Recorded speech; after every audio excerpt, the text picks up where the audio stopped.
Learners, welcome back to our channel exam winner NCERT classes. So मैंने already 6 class के NCERT के 4 chapter करा दिए एंशिएंट हिस्ट्री के, एंड लाइन टू लाइन सारी चीज़ें कराई है, तो इसको आप ज़रूर देखिएगा। आज हम नोट्स से ही डिस्कस करेंगे। जो ये नोट्स बनाए आर.एस. शर्मा एंशिएंट हिस्ट्री में, और कुछ अदर सोर्सेज और एनसीईआरटी का यूज़ करके ये नोट्स बनाए हैं। तो ये नोट्स मैंने ऑलरेडी पीडीएफ कर दिए है। टेलीग्राम चैनल पर भी ग्रुप है एग्ज़ाम विनर एनसीईआरटी क्लासेस, और व्हाट्सएप ग्रुप पर भी मैंने इसको पीडीएफ कर दिया है, सेंड कर दिया है मैंने, तो आप वहाँ से नोट्स ले लीजिएगा। इंडस वैली सिविलाइजेशन के जो नोट है सिंधु घाटी सभ्यता के, और जो हमारा ऋग्वेदा के जो नोट्स है वो आपको मैं दूंगी नेक्स्ट लेक्चर में, और उसको मैं एक्सप्लेन करूँगी यूट्यूब पर ही। चलिए देखते हैं, फटाफट एक ओवरव्यू ले लेते हैं हम पूरे नोट्स का, जिससे कि जिसने सारे लेक्चर्स अटेंड करे हैं, ये जो सेल्फ स्टडी भी कर रहा है, तो उनको एक रिवीजन हो जाए मैन्युअली। ठीक है। सो बेसिकली हिस्ट्री को जानने के या पास्ट को जानने के 3 सोर्सेज होते हैं: मैन्यूस्क्रिप्ट, इंस्क्रिप्शन और आर्कियोलॉजिकल फाइंडिंग्स। जो मैन्यूस्क्रिप्ट्स होती है वो पाम के पत्तों पर, या फिर जो बर्च नाम का ट्री है जो हिमालयन रीजन में पाया जाता है, उसकी छाल पर, उसकी बार्क पर लिखी जाती है। जो मैन्यूस्क्रिप्ट होती है ना, ये लॉन्ग लास्टिंग नहीं होती, क्योंकि इसको कीड़े मकोड़े खा जाते हैं, तो कीड़े मकोड़ों से बचाने के लिए इनको प्रिजर्व करके रखा गया है लाइब्रेरीज़ में। ठीक है। इंस्क्रिप्शंस क्या होती है? जो हार्ड सरफेस पर लिखी जाती है, काफ़ी लॉन्ग लास्टिंग होती है ये। ठीक है।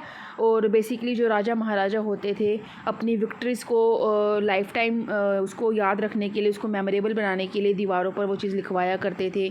जनता को कोई मैसेज कन्वे करना हो तो यहाँ पर इस चीज़ का यूज़ किया जाता था।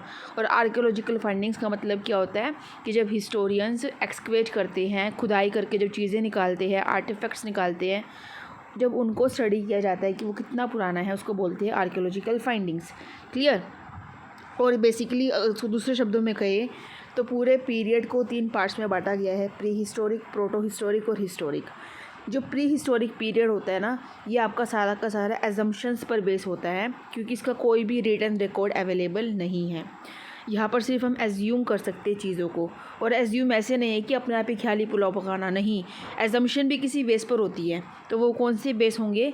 जो भी आर्कियोलॉजिस्ट चीज़ों को खुदाई करके निकालेंगे, जो भी टूल्स उनको मिलेंगे, उन टूल्स को स्टडी करके वे एजम्पशंस लगाएंगे कि उस समय में लोग कैसे जिया करते थे, कैसा लिविंग स्टाइल था। कोई रिटर्न रिकॉर्ड था नहीं, तो कुछ भी, कोई भी बात 100% नहीं कही जा सकती थी। इसलिए जो प्री हिस्टोरिक पीरियड था पूरा एजम्पशंस पर बेस था, कोई स्क्रिप्ट नहीं थी डेवलप हुई थी इस समय। ठीक है। आर्कियोलॉजिकल फाइंडिंग एक ऐसा सोर्स था पास्ट को रिवील करने का। स्टोन एज हमारी प्री हिस्टोरिक पीरियड में आती है। इसमें सारी स्टोन टूल्स के बारे में बात की गई है, और इसमें हम पढ़ेंगे पैलियोलिथिक, ठीक है, मेसोलिथिक और नियोलिथिक। धीरे धीरे जो ये पैलियो से हम मैसो पर आए, मैसो से हम नियोलिथिक पर आए, ये सारा बताएगा कि कैसे इवोल्यूशन हुआ। ठीक है। कैसे इवोल्यूशन हुआ ह्यूमंस का, कैसे डेवलपमेंट हुआ, और कैसे जब नई नई स्किल्स आई ह्यूमंस में, कैसे उन्होंने उसका यूज़ करके स्टोन जो टूल था उसमें उसके स्ट्रक्चर को भी चेंज कर दिया। अब हम बात करेंगे प्रोटो हिस्टोरिक की। ये वाला पीरियड भी आपका पूरा एजम्पशंस पर बेस होता है, लेकिन इस पीरियड में स्क्रिप्ट डेवलप हो गई थी। ठीक है। लेकिन जो ये स्क्रिप्ट थी ना, ये नॉन डेसिफर थी, यानी हम उसको पढ़ नहीं पाते थे, सक्षम नहीं थे पढ़ने में उसको, तो ऑटोमेटिक वो चीज़ एजम्पशन पर वापस चली गई। ठीक है। आपकी इंडस वैली सिविलाइजेशन जो है वो प्रोटो हिस्टोरिक पीरियड में आती है। स्क्रिप्ट डेवलप हो चुकी थी, लेकिन वो डेसिफर नहीं थी। फिर बात आती है हिस्टोरिक पीरियड की। इस पीरियड में सारे लिटरेरी सोर्सेज अवेलेबल हो गए थे स्टडी करने के लिए, और उसको ईजिली डेसिफर भी किया जा सकता था। अब हम बात करेंगे स्टोन एज यानी प्री हिस्टोरिक पीरियड की, जिसमें हमारे पास कोई भी रिटन रिकॉर्ड अवेलेबल नहीं था, सारा एजम्पशंस पर बेस था। और बेसिक सबसे इम्पोर्टेंट जो सोर्स था दैट इज़ आर्कियोलॉजिकल फाइंडिंग। सबसे इम्पोर्टेंट सोर्स हिस्ट्री को रिवील करने का प्री हिस्टोरिक को। तो इसमें 3 आते हैं आपके स्टोन एज में: palaeolithic age, mesolithic age, neolithic age. जो 99% हमारी पूरी ह्यूमन हिस्ट्री का वो इस एज में कवर होता है। पैलियो का मतलब होता है ओल्ड, पुराना। लिथिक का मतलब होता है स्टोन, तो इसको हम ओल्ड स्टोन एज भी बोलते हैं। इसको फर्दर 3 पार्ट में बांटा गया: लोअर, मिडल और अपर। जो लोअर एज है वो 2 मिलियन से 1 मिलियन तक का पीरियड है, BC, बिफोर कॉमन ईरा। जो मिडल एज है वो 1 मिलियन से 40 के BCE, यानी बिफोर कॉमन ईरा। और अपर मिडल जो है वो, जो अपर एज है वो 40,000 से 10,000 BCE के बीच में है। ठीक है। कॉमन ईरा के बीच में। तो अब हम बात करेंगे, अब हमने इसको लोअर, मिडल, अपर में कैटेगराइज क्यों किया? क्योंकि बदलते समय के साथ जैसे जैसे लोगों में स्किल आई, जो स्टोन टूल थे उनके शेप, उनकी बनावट में, उनके स्ट्रक्चर में भी चेंज आया। लोवर में बहुत बड़े बड़े पत्थर के औजार यूज़ किए जाते थे, फिर वे थोड़े थोड़े उनकी शेप उनकी आकार को बदला गया, उनको छोटा किया गया और नियोलिथिक में पॉलिश्ड टूल्स को यूज़ किया जाने लगा। पैलियो से मेसो देन नियो, ये हम बताएंगे आपको भी आगे डिटेल में, ठीक है।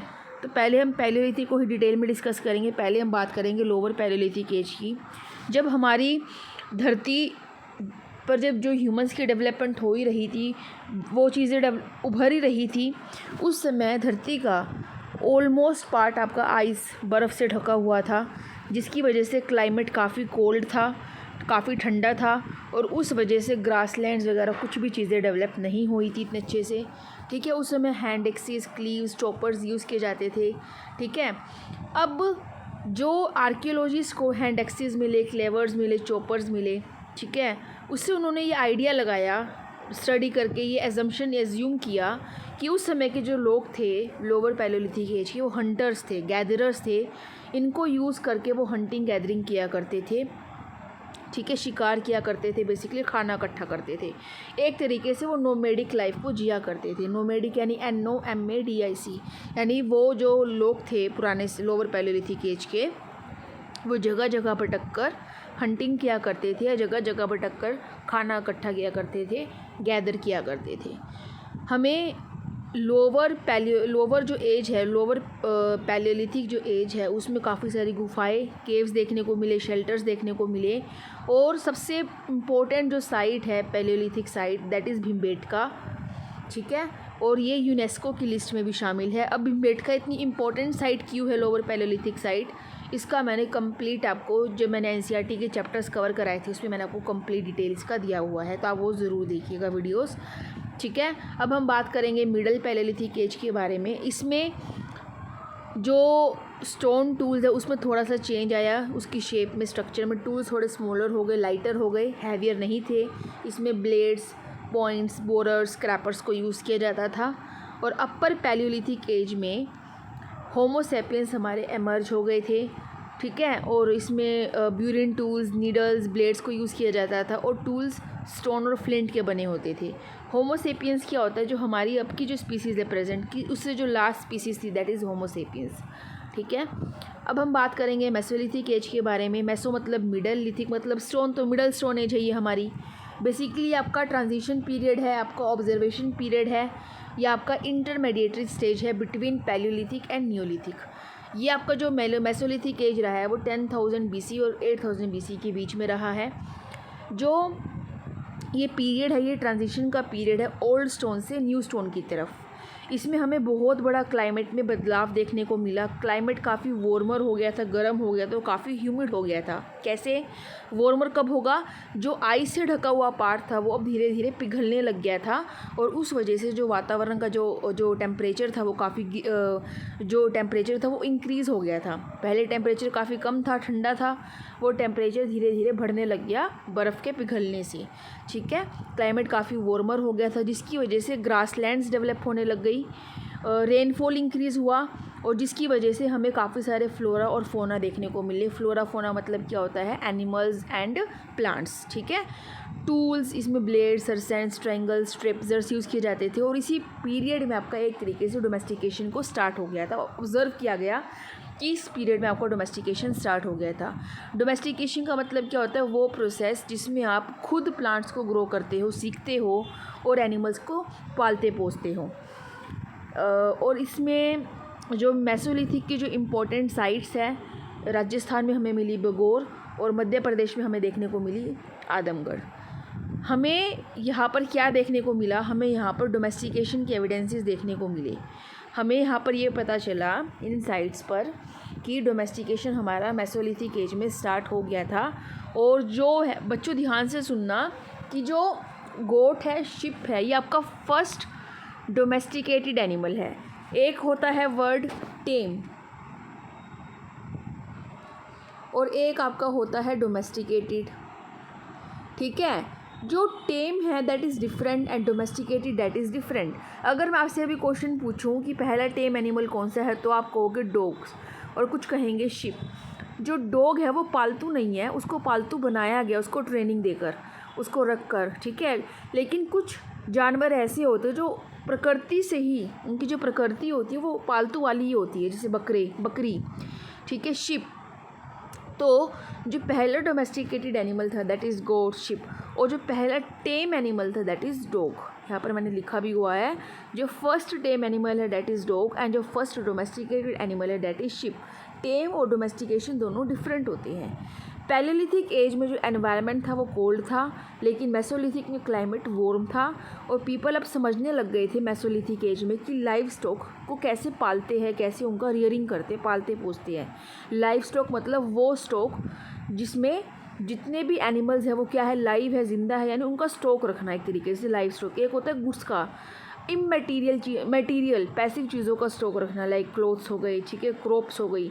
लेकिन जो लाइव स्टॉक होता है यानी पशुओं को स्टॉक करके रखना अपने पास, ठीक है।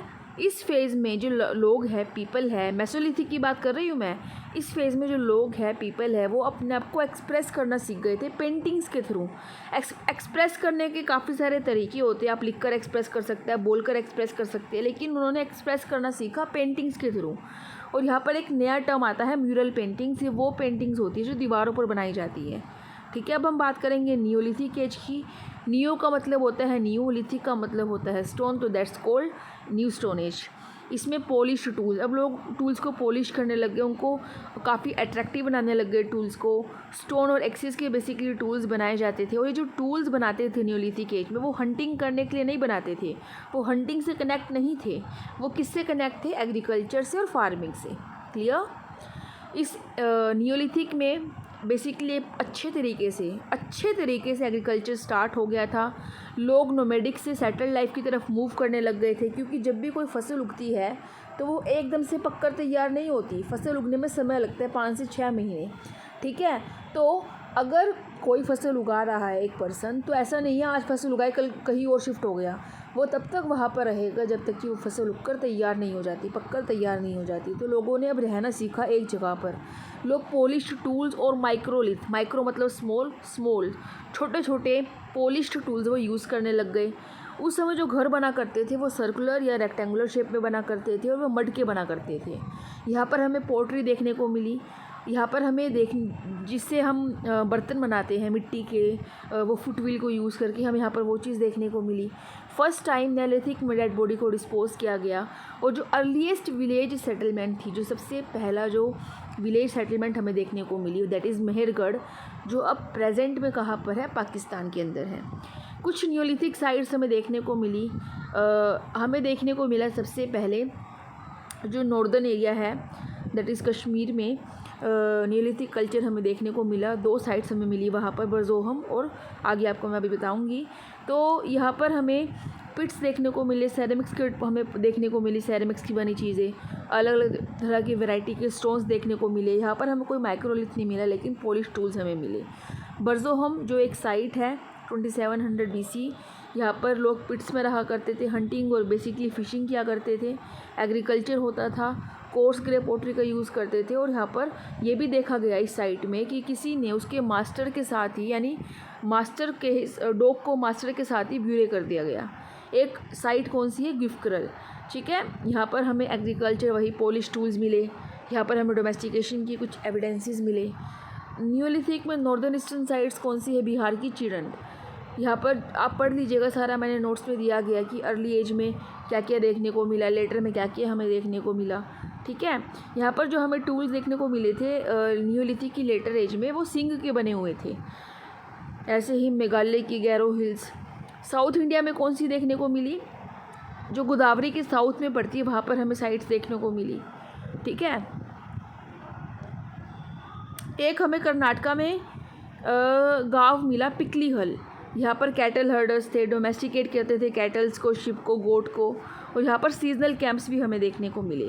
सो गाइज आई होप आपको सारा एक बार अच्छे से ओवरव्यू मिल गया कि पैलेलिथिक में कितने पार्ट्स में बांटा गया, किस किस पार्ट में क्या क्या हमें चीज़ें देखने को मिली, मेसोलिथिक में क्या हुआ, नियोलिथिक में कैसे चीज़ें एवोल्यूट हुई, कैसे डेवलप हुई धीरे धीरे, और क्या क्या बदलाव हमें देखने को मिले। नेक्स्ट में आपको मैं बात करूँगी नेक्स्ट लेक्चर में इंडस वैली सिविलाइजेशन के नोट्स ही आपसे मैं डिस्कस करूँगी। एनसीईआरटी की लाइन टू लाइन मैंने चैप्टर पूरा आपको करा दिया है, उसमें सारा ऑलरेडी आपको मिक्स दिया गया है। लाइक एनसीईआरटी के फर्स्ट चैप्टर में आपसे बात करी गई कि हमारा जो भारत है उसका नाम कैसे रखा गया, ठीक है। और इसमें बात की गई है कि कौन सी क्रॉप्स को सबसे पहले उगाया गया। इसमें एक तरीके से मिक्स तरीके से बात की गई है। फायर कब इंट्रोड्यूस हुई, यानी फ़ायर कब आई। इसमें कर्नूल केव्स के बारे में बात करी गई है एनसीईआरटी के अंदर। यानी इसमें बहुत सारी इंपॉर्टेंट साइट्स, विलेजेस, वहाँ का लिविंग स्टाइल बहुत डिटेल में मैंने आपको बताया है। तो नोट्स का फ़ायदा तभी होता है जब आप अच्छे से चैप्टर को पढ़ें, ठीक है, और तब जाकर आप नोट से एक ओवरव्यू ले लीजिए, जिससे कि चीज़ें आपके माइंड में लॉन्ग टर्म के लिए रहे कि हाँ हमने ये चीज़ें पढ़ी है, इसका ये मतलब है। आई होप आप क्लियर कर पा रहे हैं। अब मैं नेक्स्ट आपको कराऊंगी इंडस वैली के बारे में, तो आप फटाफट सारा पढ़ लीजिएगा जो मैंने आपको चैप्टर्स कराए हैं एनसीईआरटी के, जिसमें आपसे इंडस वैली, मोहनजोदड़ो, ठीक है, एंड मैंने आपको ऋग्वेदा जो हमारे 4 वेद है सबसे इंपॉर्टेंट, उसके बारे में मैंने इससे बात करी। तो ये सारी चीज़ें मैंने आपको बताई है, तो आप इसको ज़रूर पढ़ लीजिएगा। तो चलिए मिलेंगे नए वीडियो में। Thank you, take care, bye bye.